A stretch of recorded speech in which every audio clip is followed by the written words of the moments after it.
आ जा मेरी शरण में, तेरा शरीर छुटवा दूं बैल का और नाम दे तेरे को मनुष्य जीवन दे दूंगा और तू चाल। देखिए दुखी हो रहा, तेरा लठ लग गया, तेरा बेटा लठ मारे हैं और तेरी के दुर्गति हो रही, तो के कहे है वो बैल जो कहा बाबा जी तू बोल रहा मत, अब मैं यहाँ से मर जाऊंगा, दूसरा बैल आ गया वो थोड़ा काम करेगा, मेरे बेटा ने टोटा हो जाएगा, वो तेरा गजब हुई हो। परमात्मा बोले अच्छा भाई कोई बात ना, ले धन बना तो बेटा गए। अब कुछ दिन के बाद वो बैल भी मर गया, मृत्यु के बाद वो सांप बन गया। अब सांप को एक याद होता है जब उसने कहीं धन गाड़ रखा हो, पहले जमीन में दबाया करते चोरों के डर से, धन जेवर दाब दिए, पैसे चांदी के हुआ करते सिक्के, वो लको दिए छुपा दिए, तो सर्प बनकर वो वहीं घूम रहा है। अब वो पुत्र वधुओं ने देख लिया, शोर मचाया, सांप सांप, उन बेटा ने मारा लठ उसका, वो मोरी में गए निकल गया, पर एक दो लाठी अच्छी लगी उसके, कंडे में होगा बीच तक, वो सहज सहज धीरे धीरे सरक कर बोझड़ों में झाड़ बोझड़ा में पड़ा। जब परमात्मा गए, कहा सुना भगत जी अब आओगा मेरी शरण में, ने बोला जी जान बचा दो मेरी और अपनी शरण में ले लो। मैंने देख लिया कोई नहीं किसी का, परमात्मा बोले सांकड़ी तोड़वा का आया तू मेरी शरण में, आया था पर ये हड्डी तोड़वा के पसड़ी तोड़वा के, जब आई तरह समझ में कोई नहीं किसी का, और हम रोज रोन लाग रहे कोई किसी का, कोई ना अपनी भक्ति करो। कहते एक लेवा एक देवा दूतम, कोई किसी का पिता नहीं पुतम, ऋण संबंध जुड़ा एक ठाठा, अंश में सब 12 बाटा। तो परमात्मा इतने दयालु है, फिर उसको शरण में लिया, दोबारा मानव जन्म दिया। आगे देखो सूत में होगा कि ना, फिर वह बीमारी शुरू कर ले मन माने। तो ऐसे दयालु है परमात्मा, पुण्यात्माओं, ये मनुष्य जीवन बार बार नहीं मिलता और ये ज्ञान नहीं मिलता। आपके ना जाने कौन से जन्म के पुण्य, बिना गिनती के असंख्य पुण्य आपके साथ हैं, और विशेष कृपा परमेश्वर कबीर जी के आपके ऊपर है, जो आप यहाँ पहुंच रहे हैं और ये ज्ञान आप तक पहुंच रहा है उन पुण्यात्माओं के न्यारे कर्म है इस दुनिया में। और परमात्मा कहते हैं समझा है तो सिर दर पाओ, बहुर नहीं रे सदा। बोल सतगुरुदेव। परम पिता परमात्मा पूर्ण ब्रह्म, सारी सृष्टि के रचनहार, कुल मालिक कबीर देव, कबीर साहिब, कबीर परमेश्वर जी की असीम कृपा से ये सत्य संदेश हम सभी तक पहुंचा। असंख्य जन्म हो गए हमने इस काल के जाल में, इस भ्रमित ज्ञान के आधार से साधना करते हुए और जन्मते और मरते हुए। हमने इस अज्ञान आधार से ये मान लिया था कि जन्म और मृत्यु ये अटल विधान है और ये सदा बना रहेगा। इन तत्व ज्ञान, इन ऋषियों, महर्षियों, गुरुओं, मंडलेश्वरों ने यही बता रखा था कि जन्म और मृत्यु सदा बनी रहेगी, जन्म मृत्यु सदा के लिए समाप्त नहीं हो सकते। पुण्यात्माओं, परमेश्वर ने स्वयं आकर के हमें बताया कि जो साधनाएं आप करते हो वो पूर्ण मोक्षदायक नहीं है। प्रत्येक युग में परमेश्वर आते हैं और अपने यथार्थ ज्ञान को स्वयं ही बताते हैं। अपने पाने की विधि यानी आप जी को सतलोक पहुंचाने की यथार्थ विधि वो स्वयं ही आकर बताते हैं। परंतु हम अज्ञान के आधार से इतने भ्रमित हो चुके होते हैं कि हम परमात्मा की वाणी को स्वीकार नहीं करते। जो समस्या आज हमारे सामने उपस्थित है, यही समस्या परमेश्वर जी के सामने 600 वर्ष पूर्व उपस्थित थी। लेकिन आज जो समस्या है वो हल होगी व हो रही है। उस समय उसके हल होने का कोई विकल्प नहीं था। जब परमेश्वर 600 वर्ष पूर्व बनारस में काशी शहर में एक शिशु रूप धारण करके प्रकट हुए थे, एक लहर तारा नामक तालाब में विकसित कमल के फूल पर वो परमात्मा सशरीर आए थे। और जब वो 5 वर्ष के हो गए थे प्रभु, उसी समय से ये ज्ञान, यथार्थ ज्ञान प्रचार करने लग गए थे। और बड़े बड़े धुरंधर विद्वान माने जाने वाले ऋषि महर्षियों को परमात्मा के प्रश्न का कोई उत्तर नहीं था, जिस कारण से वो अज्ञानी ऋषि महर्षि परमात्मा कबीर देव जी को ये कहकर के अवॉइड कर देते थे कि ये तो अनपढ़ है, अशिक्षित है, अक्षर ज्ञान नहीं है, निरक्षर है, निरक्षर है ये।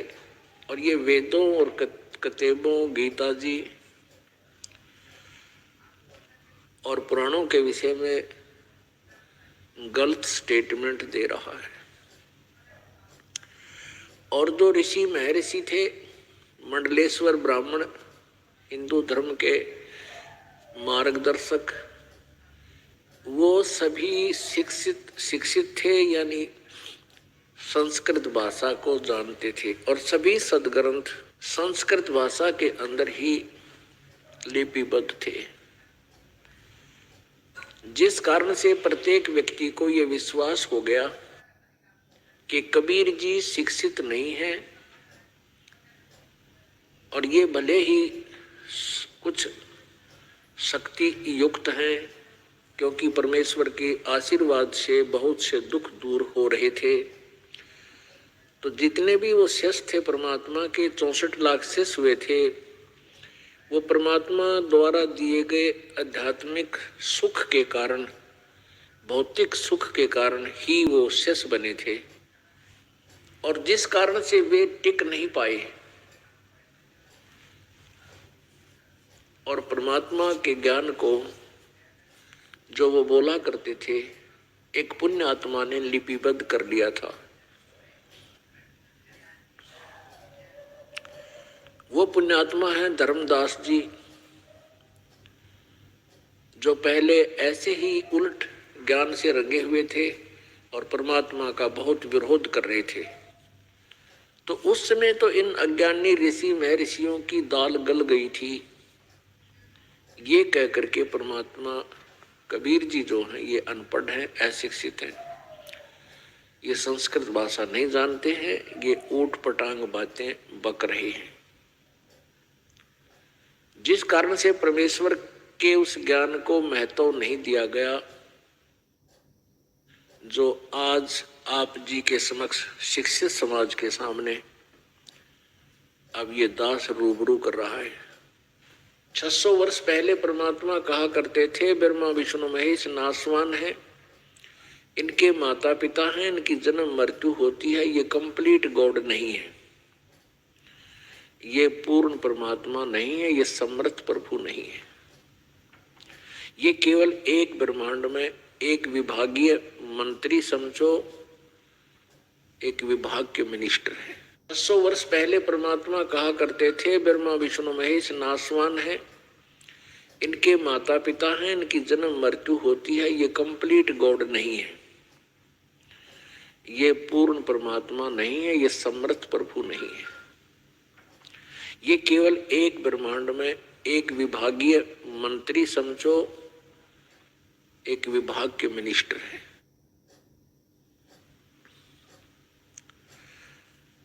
लेकिन उस समय परमात्मा की समर वाणी का मजाक उड़ाया गया और परमेश्वर जी के ज्ञान को महत्व नहीं दिया गया।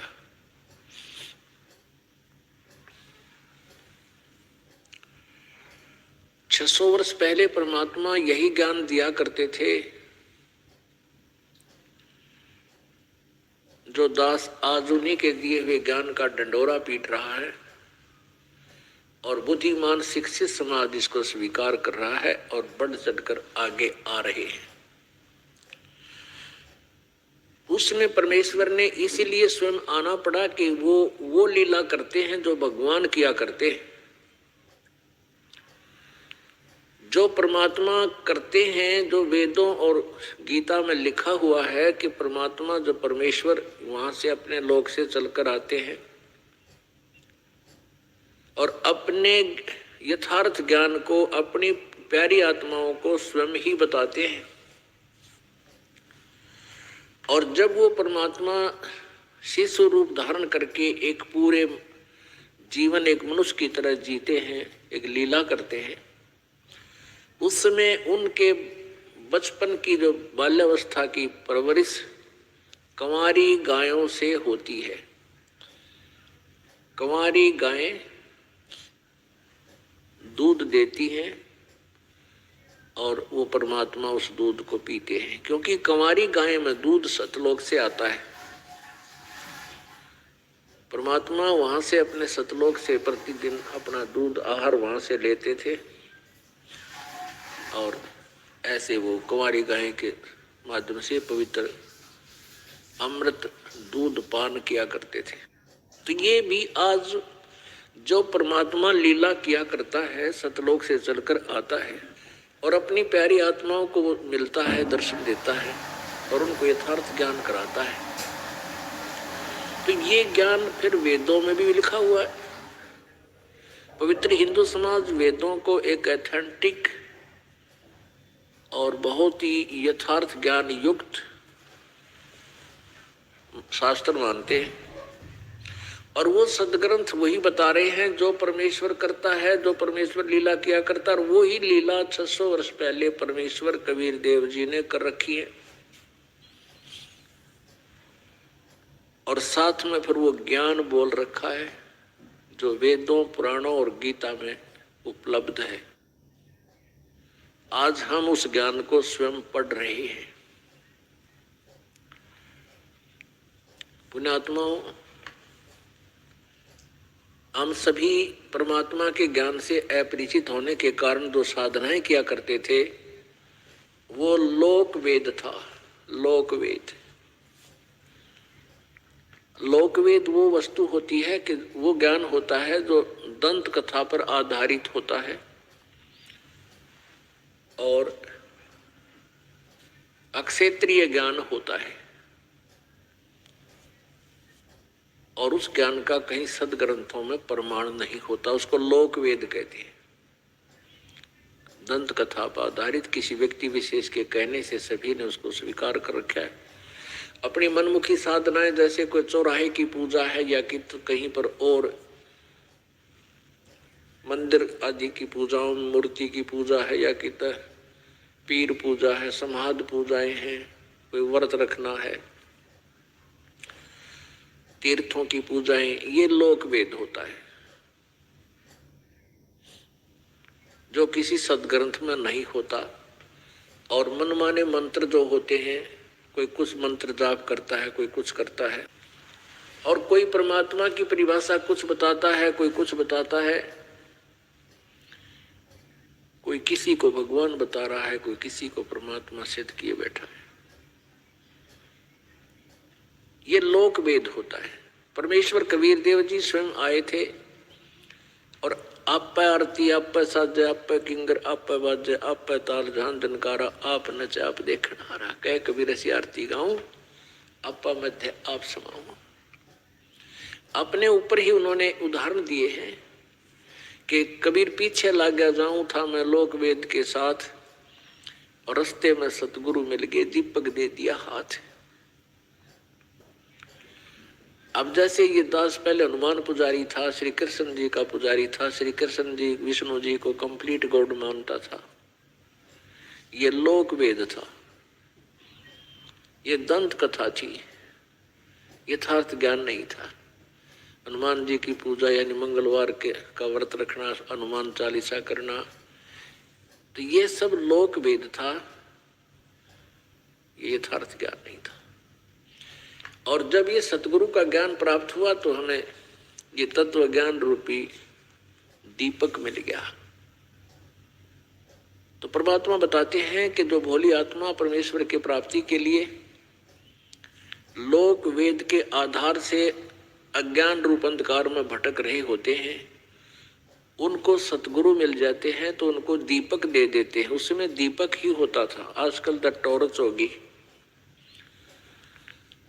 अब अंधेरे में कोई व्यक्ति जा रहा है और उसको टॉर्च मिल जाए तो बहुत सहारा मिल जाता है, वो गड्ढों से कांटों से बच जाता है और रास्ते को भटकता नहीं। एक बार रास्ता बता दिया किसी ने, हाथ में टॉर्च है, उस रास्ते से फिर वो सीधा चल पड़ता है। तो परमात्मा ने हमें ये तत्व ज्ञान रूपी दीपक दे दिया, टॉर्च दे दी और यथार्थ मंत्र बता दिए। एक समय एक धर्मदास नाम के श्रद्धालु भक्त मध्य प्रदेश बांधवगढ़ के रहने वाले थे। वो इतने सेठ, इतने धनी थे, उनके माता पिता, उसके पूर्वज दादा पिताजी, के वहां बांधवगढ़ जिस नरेश के अंतर्गत आता था, उस राजा को यदि कोई आपदा आ जाती थी, प्राकृतिक आपदाएं जैसे अकाल गिर जाना या फ्लड ज्यादा आ जाना, तो उस समय वित्तीय सहायता उस धर्मदास वैश्य के पूर्वज राजा की वित्तीय सहायता किया करते थे। वो उनसे वित्तीय सहायता लेता था।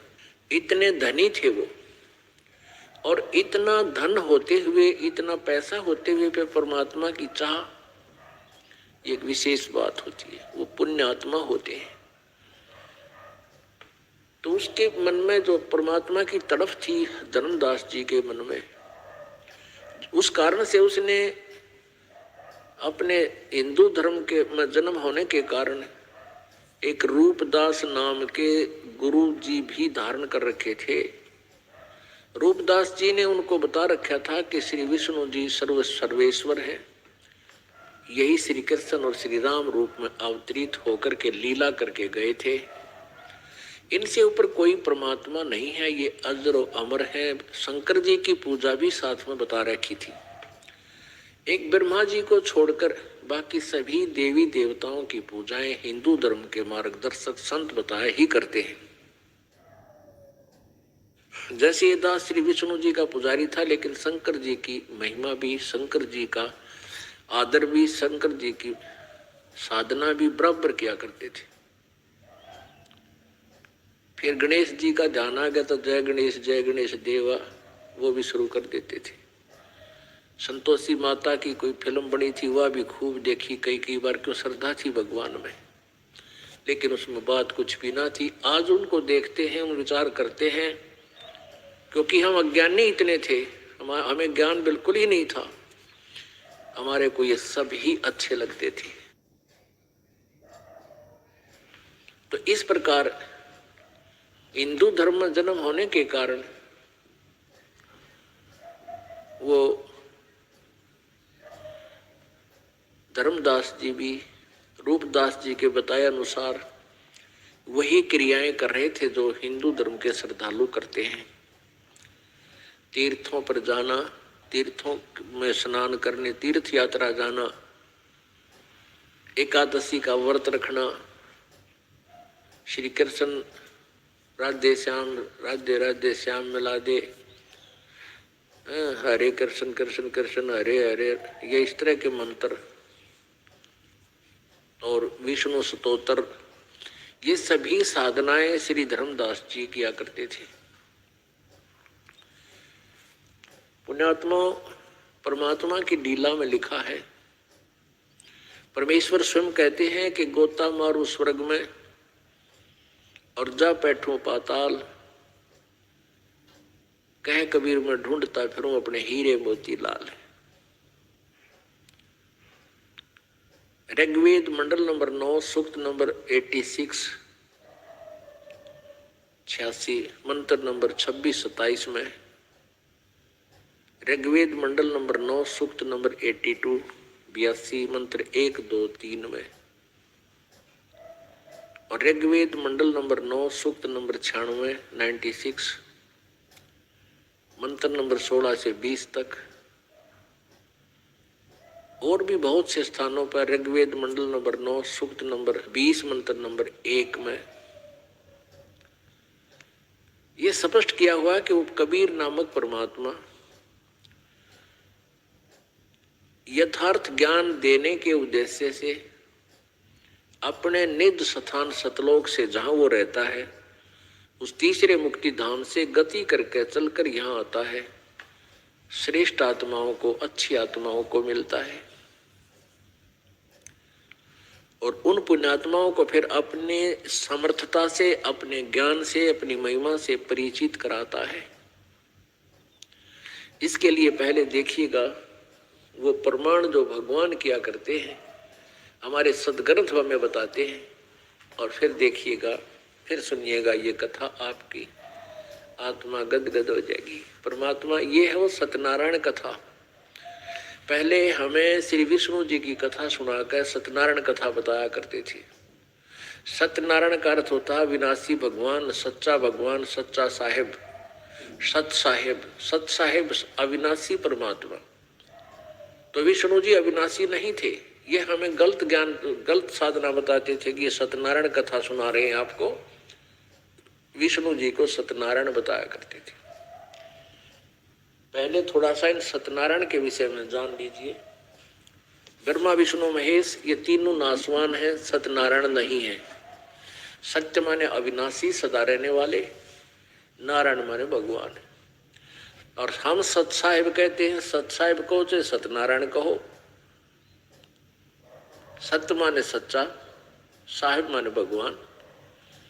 अब सत साहिब गरीबदास जी कहते हैं हमने सत साहिब जाना है, क्योंकि परमात्मा से परिचित हुए महापुरुष उन्होंने बताया कि हमने समझा है सत्यनारायण कौन है। तुम जिसको सत्यनारायण मानते हो वो सत्यनारायण नहीं है।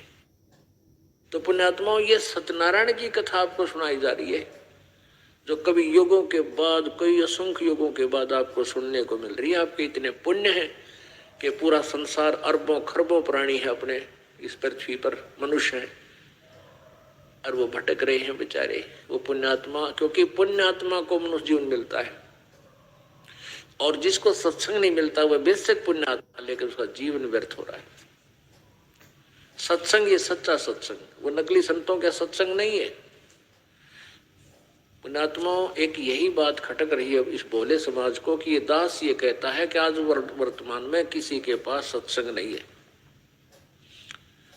और परमात्मा से परिचित होने के बाद गरीबदास जी ने भी यही कहा था कि 3 लोक और भवन चतुर्दश कोई नहीं सत्संगी। वो भी निर्णय आपको दिया जाएगा, अभी इसी सत्संग के अंदर बताएंगे कि सत्संगी क्यों नहीं। क्योंकि ना विष्णु को ज्ञान, ना ब्रह्मा को ज्ञान, ना शिव को ज्ञान, और को ज्ञान होगा कहां से। तो ये भी बात आपके खटकेगी कि ब्रह्मा विष्णु महेश को ज्ञान नहीं। कमाल की बात कर दी। कमाल की बात ही सारी है परमात्मा ने जो की है, और ये अपने ही सदग्रंथ बता रहे हैं कि ब्रह्मा विष्णु महेश को ज्ञान नहीं था, अध्यात्म ज्ञान नहीं था। भले ही वो पिछले पुण्य कर्मों के प्राणी थे, और ब्रह्मा विष्णु महेश की पदवी भी वही प्राणी पाते हैं जो अब इस सत साधना को कर रहे हैं, और 5-10 वर्ष साधना करके फिर यहाँ से विमुख हो जाते हैं। फिर वो काल के हाथ चढ़ जाते हैं। उनको कई हजार लाखों वर्षों तक तो यूं नहीं पता, युगों तक तो यूं पता नहीं लगता तू है कितना है, घर कैसे के कर रहा है, कौन है तू, कितना आएगा। जैसे अभी हमें नहीं पता था जब तक भगवान ने दया नहीं बख्शी थी कबीर देव ने। तो उन्हीं में से ब्रह्मा विष्णु महेश बनाए जाते हैं। वो अपने पिछले पुण्यों को खाते हैं, और जब उनके पुण्य समाप्त होते हैं तो उनकी मृत्यु हो जाती है। नया कोई पुण्यात्मा ब्रह्मा विष्णु महेश की पदवी पर वो काल रख देता है। ये देखिएगा पहले देवी भागवत, पहले ये कंसेप्ट क्लियर करेंगे कि ब्रह्मा विष्णु महेश सत्यनारायण नहीं है, अविनाशी नहीं है, और इनको ज्ञान नहीं था, अध्यात्म ज्ञान नहीं था। ये है श्रीमद् देवी भागवत, यानी शक्ति पुराण, दुर्गा पुराण, देवी पुराण जिसे कहते हैं, ये देवी पुराण है। ये कहां से प्रकाशित है? संपादक हनुमान प्रसाद पोदार, चिमन लाल गोस्वामी। और ये कहां से प्रकाशित है? प्रकाशक एवं मुद्रक हैं गीता प्रेस, गोरखपुर, गोविंद भवन कार्यालय, कोलकाता का संस्थान। ये इनके फोन और फैक्स नंबर है, ये इनकी वेबसाइट है।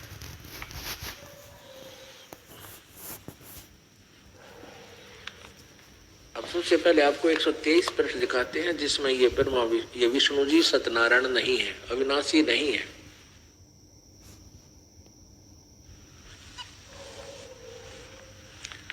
ये तीसरा स्कंद 123 पृष्ठ पे भगवान विष्णु स्वयं कह रहे हैं, अपनी माता दुर्गा की स्तुति कर रहे हैं। तुम शुद्ध स्वरूपा हो, ये सारा संसार तुम इसे उद्भासित हो रहा है। मैं ब्रह्मा और शंकर, हम सभी तुम्हारी कृपा से विद्यमान हैं। हमारा आविर्भाव माने जन्म और तिरोभाव माने मृत्यु हुआ करता है।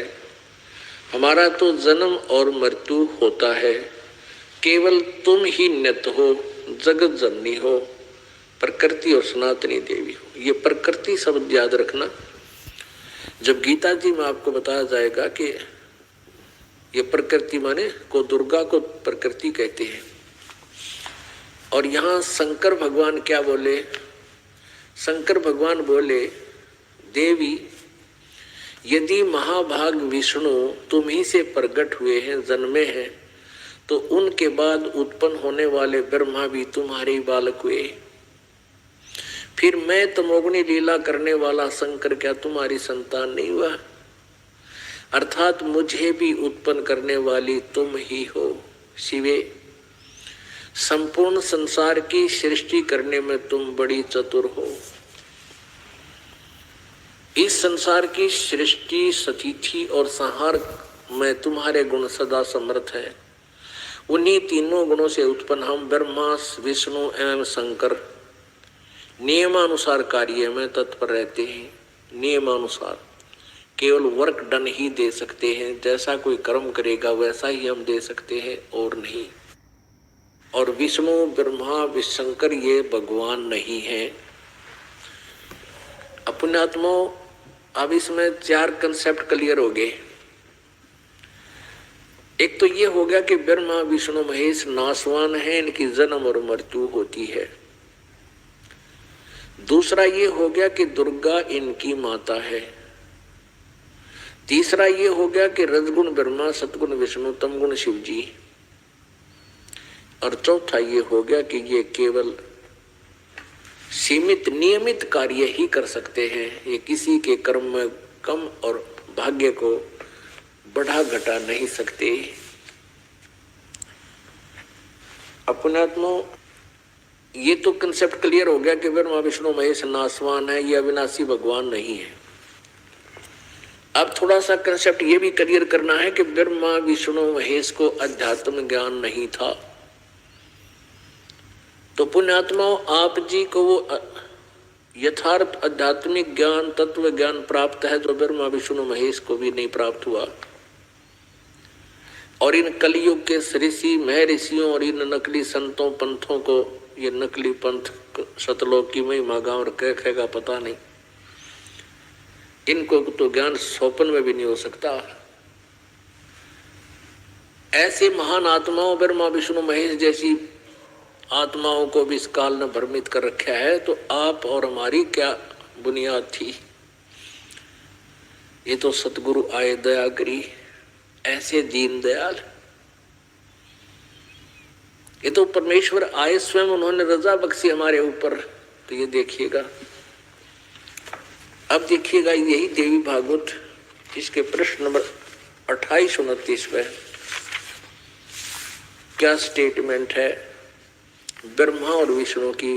पहला स्कंद देवी भागवत, प्रश्न नंबर 28।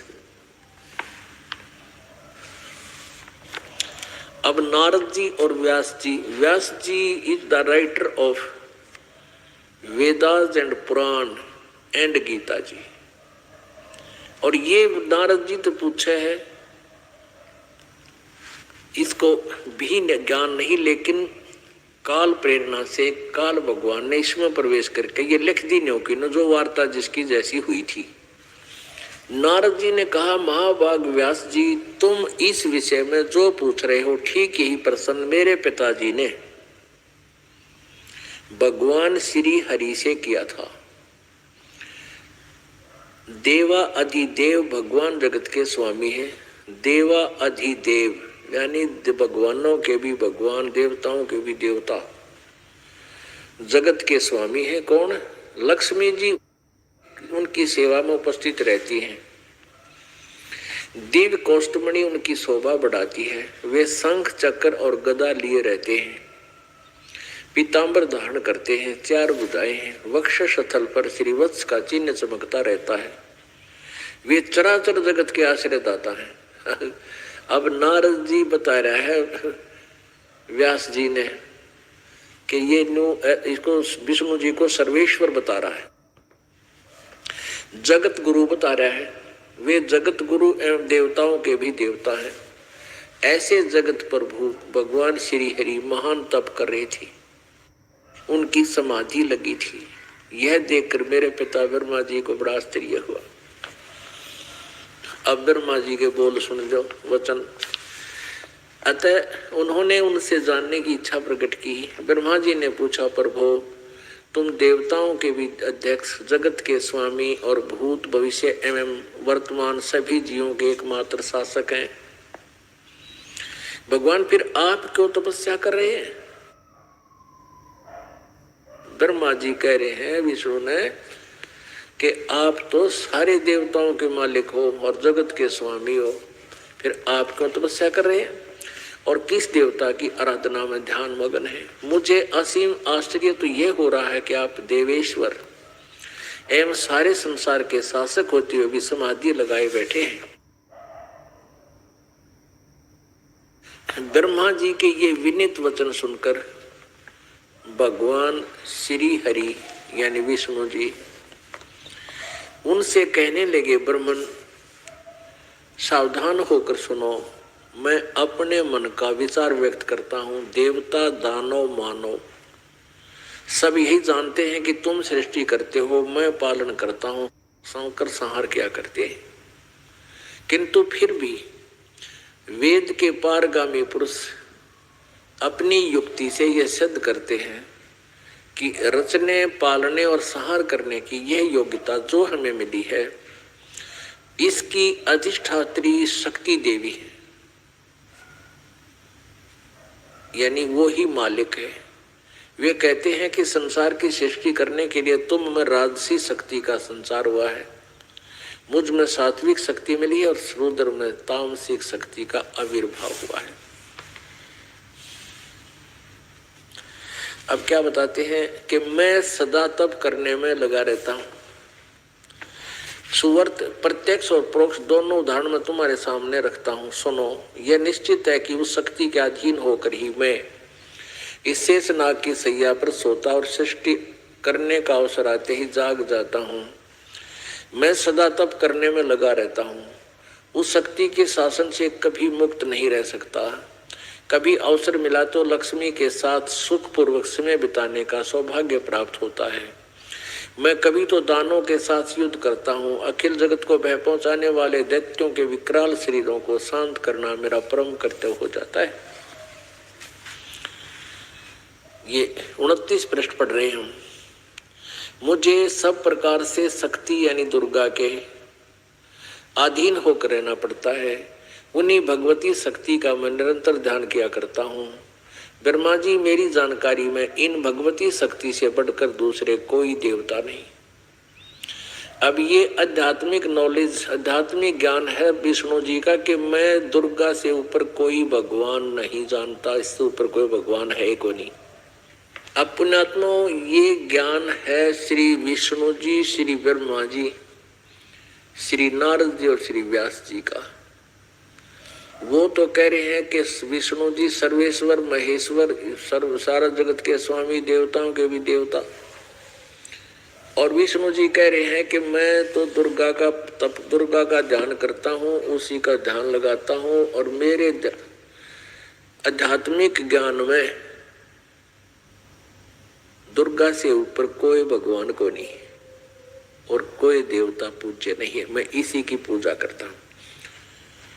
अब दुर्गा कहती है हिमालय को ज्ञान देते समय, दुर्गा हिमालय राजा को ज्ञान देते समय कहती है कि राजन केवल एक ब्रह्म की पूजा करो, उसका ओम नाम है, और सब बातें त्याग दो और उस परमात्मा उस ब्रह्म को पा जाओगे, वो ब्रह्म लोक में रहता है। अब दुर्गा कहती है सब बातें छोड़ दो, मेरी पूजा भी त्याग दो और ना करना कुछ भी। अब देखना 7वां स्कंद, ये 7वां स्कंद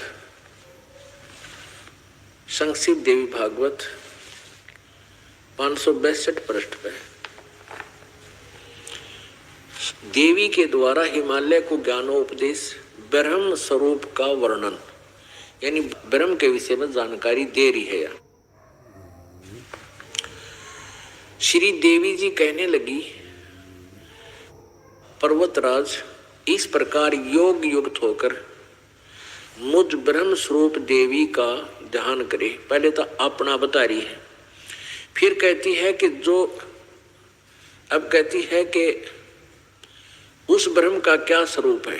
यहाँ तो ये कहती है कि जब मेरी भक्ति करनी है तो उस तरह कर, लेकिन उसे मोक्ष मार्क्स कुछ नहीं होना, ऊपर जो बताइए चले। फिर कहती है कि उस ब्रह्म का क्या स्वरूप है, यह बतलाया जाता है जो प्रकाश रूप सबके अत्यंत समीप में स्थित हृदय रूप गुहा में स्थित होने के कारण गुहाचर नाम से प्रसिद्ध और महान पद परंपरा अर्थात परंपरा पे है। अब यहाँ देखो, जो अमृत और अविनाशी तत्व सौम्य उस वेदने योग लक्ष्य का तुम वेदन करो, मन लगाकर उसमें तन्मय हो जाओ। सौम्य उपनिषद में कथित महान अस्त्र रूप धनुष लेकर उस पर उपासना द्वारा तीक्ष्ण किया हुआ बाण संधान करो और फिर भावानुगत चित्त के द्वारा उस बाण को खींचकर उस अक्षर रूप ब्रह्म को लक्ष्य बनाकर वेदन करो। परवण, ये प्रणव माने प्रणव का अर्थ है ओम। ये प्रणव धनुष है, यानी ओम मंत्र तो धनुष है, जीवात्मा बाण है और ब्रह्म को उसका लक्ष्य कहा जाता है। उस एकमात्र परमात्मा को ही जानो, दूसरी सब बातें छोड़ दे। उस एकमात्र परमात्मा को ही जाने, दूसरी सब बातों को छोड़ दे, यानी अपनी पूजा को भी कहती है मेरी पूजा भी छोड़ दे। यही अमृत रूप परमात्मा के पास पहुंचाने वाला पुल है। संसार समुद्र से पार होकर अमृत स्वरूप परमात्मा को प्राप्त कराने का ये सुलभ साधन है। जिस प्रकार आगे देखो, इस आत्मा का यहां लिखना था, इस परमात्मा का ओम के जप के साथ ध्यान करो। ओह ओम, और इस अज्ञान में अंधकार से सर्वथा परे और संसार समुद्र से पार जो ब्रह्म है उसको पा जाओगे। ओम नाम जाप करे, ब्रह्म उद्देश्य हो, इष्ट हो, तुम्हारा कल्याण हो। ठीक है, और फिर वो कहाँ रहता है, ये 563 पृष्ठ पे, वह यह सबका आत्मा ब्रह्म ब्रह्मलोक रूप दिव्य आकाश में स्थित है। वो ब्रह्मलोक में रहता है, उसका ओम नाम है और ब्रह्म इष्ट होना चाहिए उपासक का, तो ब्रह्मलोक में रहता हो भगवान, उस ब्रह्मलोक में चले जाओगे। अपने आत्माओं, परमात्मा की भक्ति करना बहुत आसान है यदि आपका ये विश्वास हो जावे कि ये साधना सही है जो हम कर रहे हैं।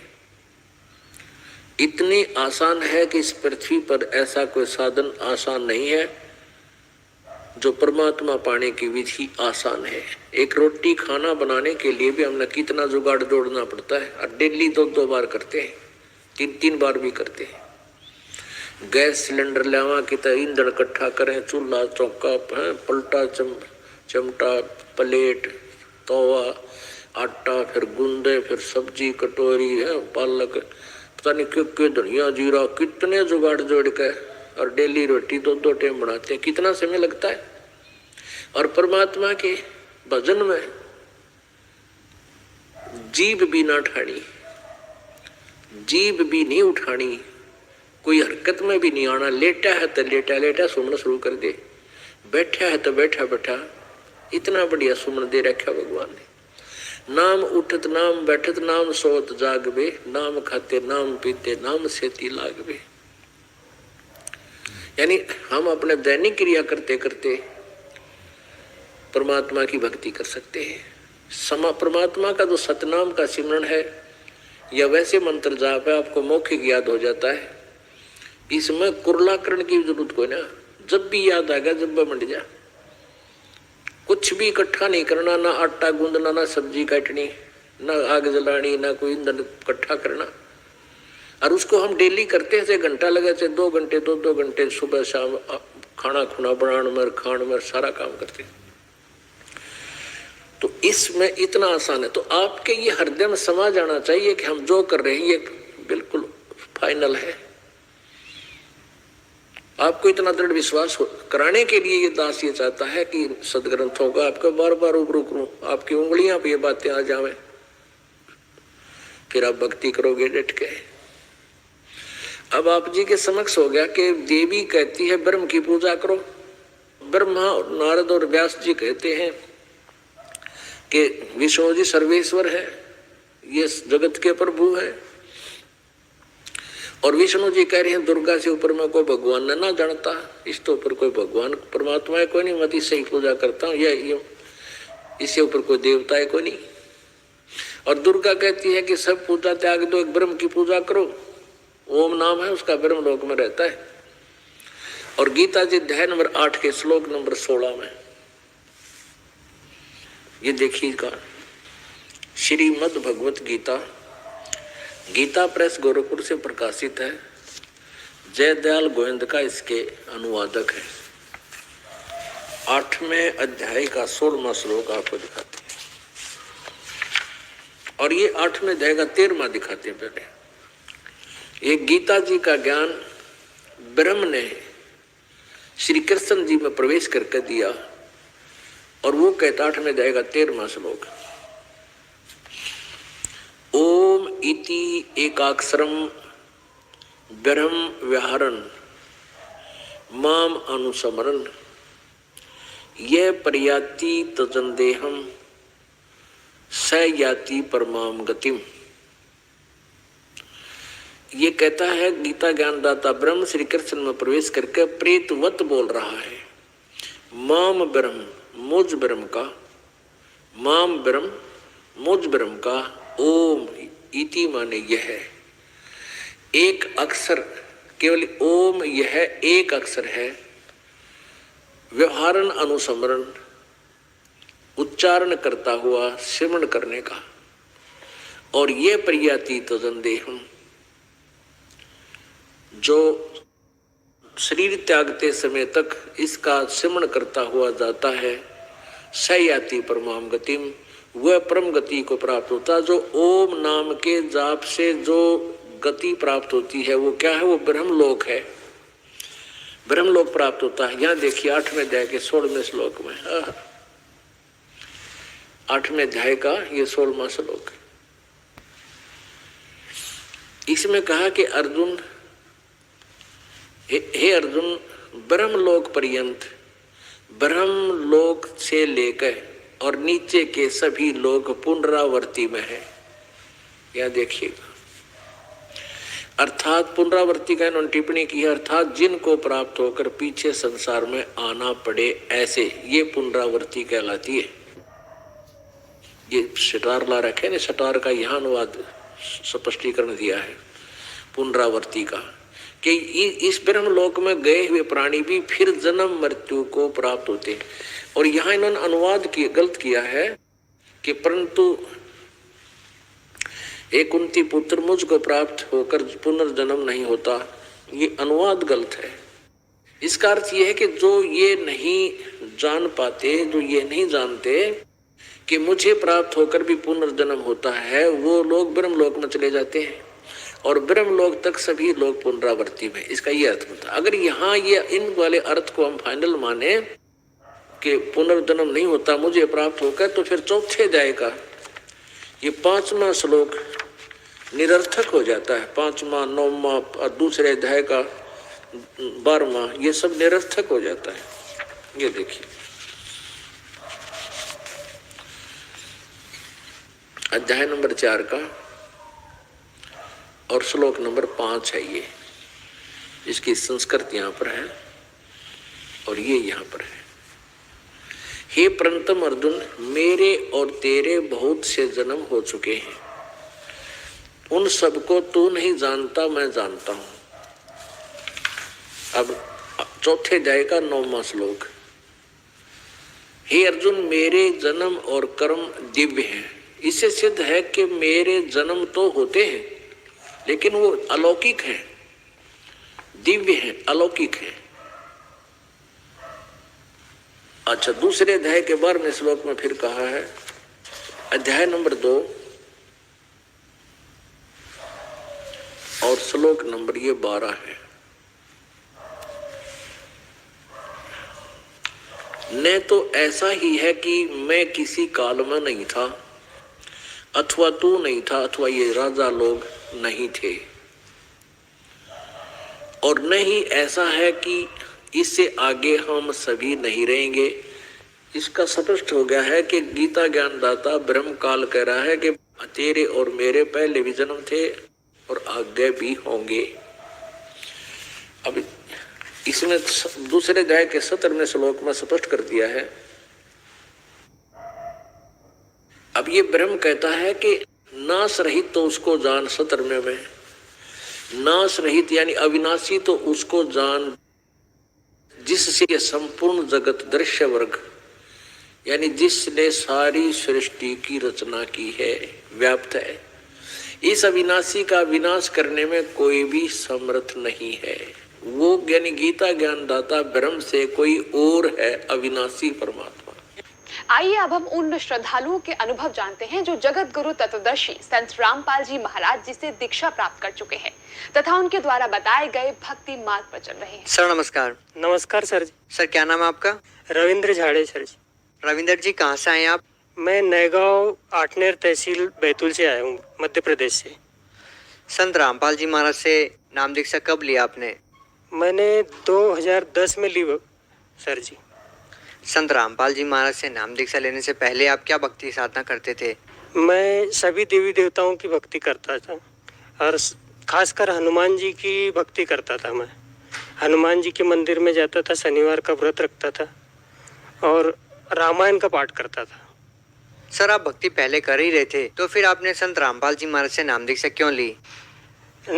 मैं सभी बीमारियों से ज़्यादा ग्रसित हो चुका था। इन भक्तियों को करते हुए बीमारी में मेरे घर में बहुत ज़्यादा प्रवेश कर चुकी थी और इसी कारण से मुझे एक भगत जी ने भक्ति सौदागर को संदेश दिया। उसमें मैंने पढ़ के मुझे ज्ञान हुआ कि यहाँ पर मुझे राहत मिल सकती है। इस कारण से मैं उस भगत जी के साथ में, विनायक दास जी के साथ में बरवाला आश्रम गया और नाम दीक्षा ली। संत रामपाल जी महाराज से नाम दीक्षा लेने के बाद आपको क्या लाभ मिले? वहाँ जाने के बाद मुझे आध्यात्मिक लाभ हुआ। भक्ति का पता चला कि वास्तव में यथार्थ भक्ति क्या होती है और जो भक्ति मैं कर रहा था वो कितनी सत्य थी।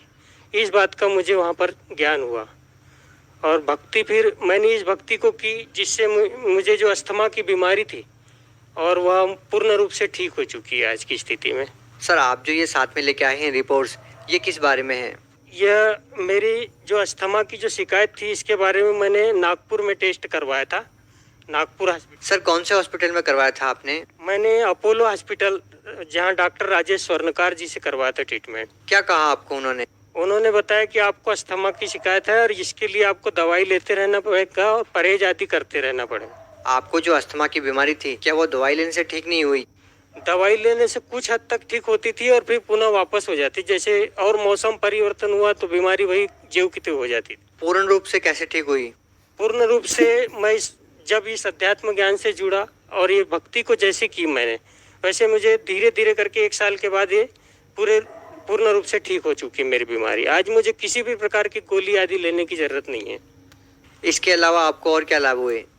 इसके अलावा मुझे घरेलू भी, जैसे धन संपत्ति, सभी चीज में लाभ हुआ। परिवार में भी सुख शांति हुई। सर, क्या आप कोई नशा करते थे पहले? नशा में तंबाकू बीड़ी आदि का नशा करता था। तो फिर कैसे छूटा? ये भक्ति का, जैसे भक्ति करते रहा वैसे ही मुझे पहले जैसे नियम जो बताए वहाँ, उस नियम को फॉलो करना भी जरूरी था। तो मैंने उसको फिर इस नियम में रह कर जो भक्ति की, इससे मुझे लाभ होना शुरू हुआ। तो मैंने ये सारी नशाएं उसी दिन से छोड़ दी। सर, वैसे तो व्यक्ति बहुत ज्यादा कोशिश करते हैं नशा छोड़ने की, नशा मुक्ति केंद्र में भी जाते हैं तो भी नशा नहीं छोड़ पाते। आपने कैसे छोड़ दिया? मैंने जो आध्यात्मिक भक्ति मुझे मिली, इसमें नशा तो दूर रही, मुझे नशा करने की कोई इच्छा कभी हुई ही नहीं, और नशा उसी समय मैंने छोड़ भी दी।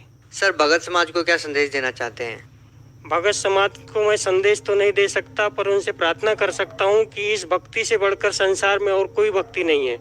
इस भक्ति को करने से शरीर से लगा के सारे सांसारिक लाभ भी प्राप्त हो सकते हैं।